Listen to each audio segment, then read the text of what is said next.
Hey everybody, so to pick up where the last video left off, so as the political era policing gave way to the reform era. And the reason the reform era came about was the policing in the US had a lot of corruption. As we mentioned before, police, there for much of US history, post-Civil War, civil rights, were acting as an arm of the KKK and actively defending them, if not actively working with them. There was also a great deal of police brutality that was becoming more documented, and police corruption within departments or the departments as a whole. We're having examples of corruption. And so the reform era is often best known for police professionalism. And we're going to see that, and we'll talk in class on Thursday about how that's different than community style policing. But the most famous person involved with the reform era is Chief August Vollmer, and he was the chief of police in Berkeley, California, and he is known as the pioneer of police professionalism. Now, he is going to bring policing into a little more of a modern era as we know it, through some of these fundamental ideas he had about the role of policing and how it should operate. For example, he believed that all police officers should have to undergo a psychological and intelligence test before they become an officer to see if they are equipped to act as this government employee who has the power to arrest. He also argued that police detectives should use scientific methods in investigating crimes, and he's also going to advocate for the use of forensic laboratories, which we know is a major part of the criminal justice system today. He is also going to be the first person to actually have a formalized training academy that all police recruits have to attend and go through. Now, of course, that's a staple of policing, but Vollmer is going to be the first to do that. He's also going to push for criminological research, and he's going to help develop California Berkeley School of Criminology. And he is also going to push for research that measures the efficacy of policing. This is a big deal, right? You all are in criminology class, and Vollmer has a big role in trying to determine that police should respond to and seek out academic researchers to evaluate their work, and to see if it is effective and ways to improve it. He also made the argument that officers should be largely operate as social workers, so their goal should be to try to solve issues as opposed to just going in and arresting. And what previously had occurred a lot was a lot of aggressive policing. He wanted to move away from that. He also thought that we had to look beyond arrest for rehabilitation. So he's going to argue for looking into the root causes of why crime occurs rather than just assuming arrest and incarceration are going to fix it. He's also going to push for the diversification of police departments. It does not go far enough. It takes a long time for police departments to really become more diversified.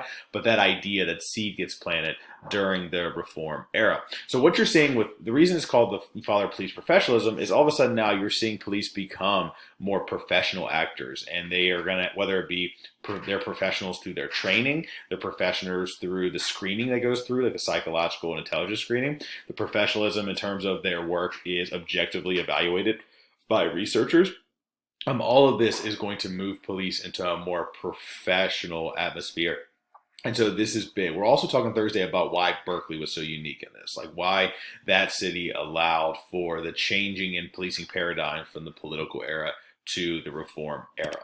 Now, the third era that's going to shift is the community era. And we're going to see the community era there's still iterations of it around, even though it says here the 1980s to 2000s. But a lot of the community era comes post the civil rights era, because you're going to see videos now of white male police officers using excessive force against black citizens, specifically against civil rights protesters. That's going to start to move around the country. You're going to also see a major push for a need for police accountability, right? We're recognizing now that these police have power to not only arrest, but they're using force against citizens and people that are protesting for civil rights. That there was a national movement toward the need for more accountability, need for more change, and trying to make police officers not just bullies, but actually working for and serving the community that they are employed by. Now, during this time, the reason it's called the community era is police leaders who were moving from this police professionalism to community relations policing, they start reaching out to citizens, especially community leaders, to see, one, how can police, what reform needs to happen, how can it happen, but also trying to reach out to these leaders to recognize police cannot solve crime alone, right? Police do not address the root causes of crime, things we've talked about in class before, like housing policies, like poverty, right? All those kind of things, police cannot fix them and solve them. So how can those things be addressed while police are also operating in a way that serves the community? And so you saw much more out of the box thinking. During this time, you also see police departments began to demand higher levels of collegiate degrees or more training to prepare them to serve the community.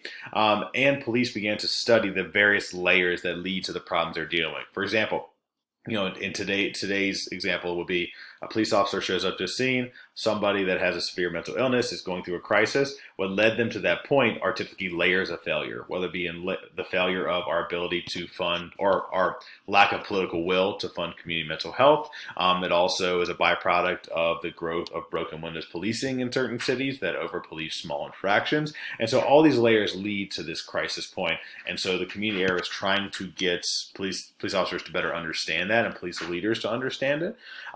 You're also going to see a lot more research and evaluation on policing and crime, kind of like what started during the reform era, but it's really going to take hold. We're going to see a lot of federal government funding go toward criminologists and go to sociologists and other researchers who can study the issues that lead to crime to, one, better address the root causes, but also to continue to evaluate and try to understand what is the role of policing in the modern era. Now, community policing is still very much around, right? The idea of community policing at its heart is that police are employees of the community. They are meant to protect and serve the community. So they should go to the community for guidance as opposed to just coming in as invaders of the community. And we'll talk on Thursday why this much of the ideas of this era are still around. But we're more so today in the Homeland Security era. But as I said, those two things cannot be completely disentangled. And the Homeland Security era comes directly in response to the September 11th attacks in 2001. During this time, one of the things that was identified as a failure in national intelligence that led to this crisis was a lack of communication among federal, state, and local law enforcement. And so a lot of the modern Homeland Security era has been trying to increase the communication and information sharing among those levels. But you're also going to see the creation of the Department of Homeland Security, which is going to be the centralized federal government agency that is focused on connecting these dots. But you're going to also see local police now being seen by the federal government as an extension, as a way to surveil communities, investigate communities, keep tags on communities. And this has led to a array of problems, especially post September 11th, and the targeting of Islamic populations in the U.S. and the over surveillance. But the Homeland Security era, is much of it is born out of the idea that the federal government looks to local police as critical in their ability to monitor citizens and communities and groups, and use those various levels of communication to try to prevent, whether it be warning signs or other issues from falling through the cracks.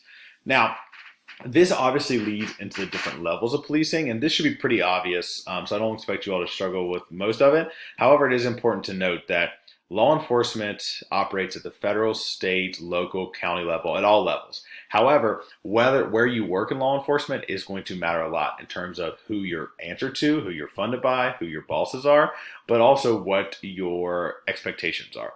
For example, if you were to work for the FBI or the DEA, you work for the federal government. You're an employee. You're in a federal agency that falls under the executive branch of the federal government. The law enforcement authority you've been given is from the federal government.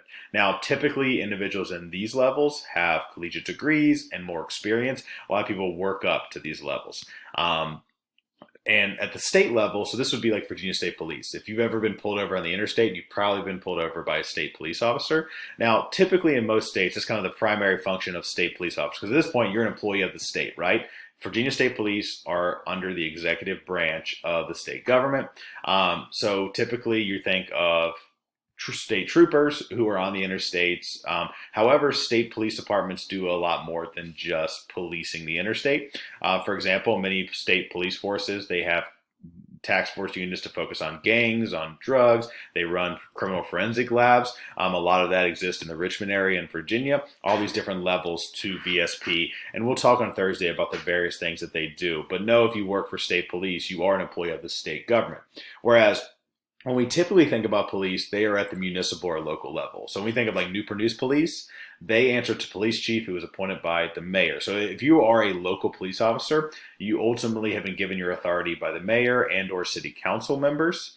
If you're a local police officer, it's not always required that you have a collegiate degree. That varies by locality. However, the higher you move up, if you move up to police chiefs, sergeants, things of that nature, if you move into detective work, you're more likely to either have a lot of experience and or collegiate degrees that lead to that. And so this is your typical local police officers who are going to be, whether you get pulled over in a city, they're investigating crime and drugs in the city. This is all local police. Now, county police, these are usually individuals that fall under the purview of a sheriff.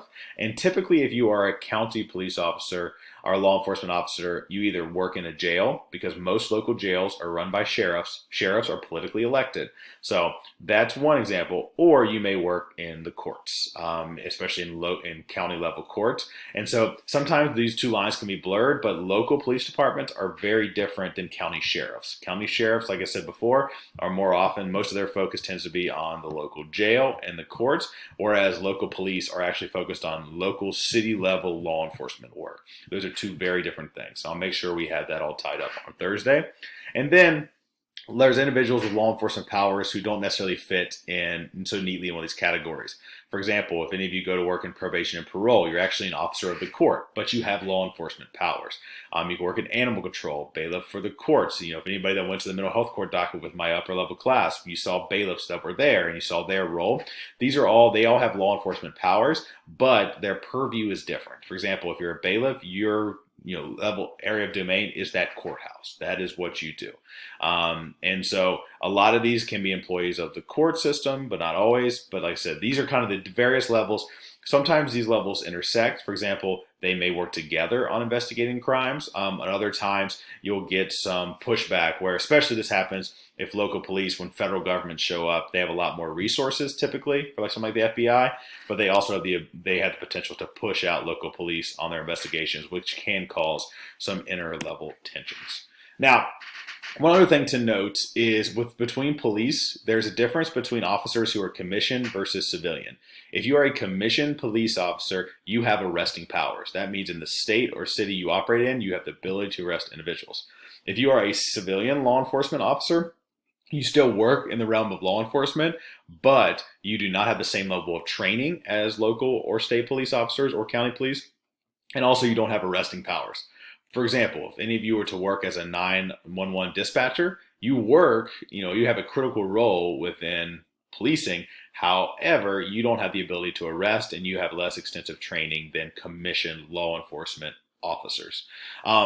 Also within police departments, they can vary a lot. For example, small town police departments may just have a couple units, if not any units, whereas bigger police departments, if you go in New York City or Baltimore or Philadelphia, you're going to see a lot of different areas within that. For example, you may have Newport News, for example, they have a community outreach division just in Newport News Police.